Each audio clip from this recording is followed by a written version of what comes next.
The award in education and training is an introductory qualification which you could say is the first step on the teaching qualifications ladder. It's at level 3, which roughly equates to 2 A levels, and it can be taken by anyone who's over the age of 19, whether they are teaching or not.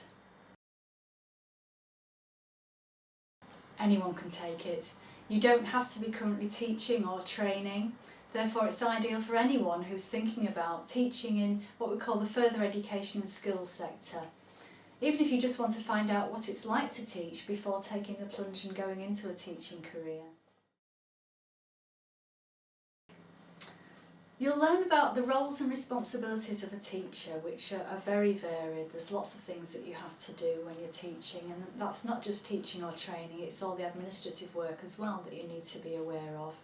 You'll learn how to facilitate sessions with learners, whether that be in groups or individuals, how to make the sessions interesting, and to assess that learning has taken place.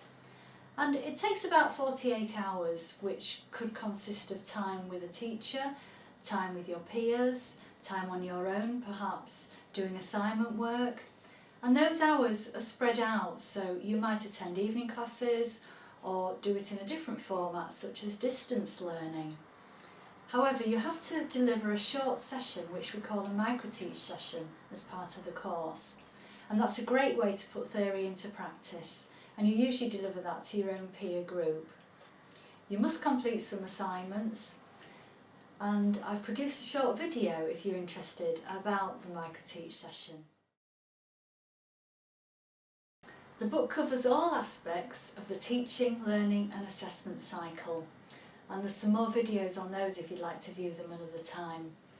All the mandatory units are covered, as well as information about the micro-teach session, and I think it's a great introductory textbook which introduces relevant topics in a readable and relevant format.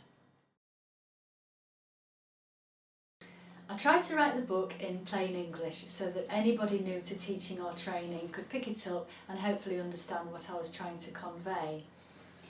It should help anybody that's new or perhaps currently teaching as well, as there are lots of real-life examples that we've used of different teaching situations.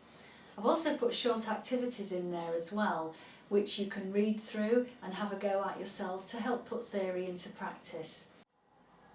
I've also put in the book lots of visual aspects such as bullet lists, tables, charts and templates, which will be useful for you to look at as you work through the aspects of the book. It's not aimed at any particular awarding organisation at all, and it doesn't matter in what context you wish to teach or are currently teaching or training, so it's relevant to any awarding organisation that you're taking the qualification with. I've written a companion book called Passing Assessments for the Award in Education Training, which is more of a practical book. It has self-assessment questions in it that you can have a go at answering yourself, and then it gives guidance for you to compare your answers to, so that should help you when you're working towards your assessments or your assignments. I've also written a book called Principles and Practices of Assessment, which really relates to just the assessment units. For example, if you're taking the Learning and Development qualification unit for assessment. I feel the book covers all the content of the qualification requirements in an easy to read way. Teachers could use it to get their learners to discuss various aspects, carry out some of the activities which are in the book. There are little examples as well of putting theory into practice, so learners could look through those and discuss those as well. At the end of each chapter is a cross-referencing grid, so it shows exactly which areas of the qualification units have been covered. There are lots of pictures and diagrams in the book which again teachers could use to talk through with their learners.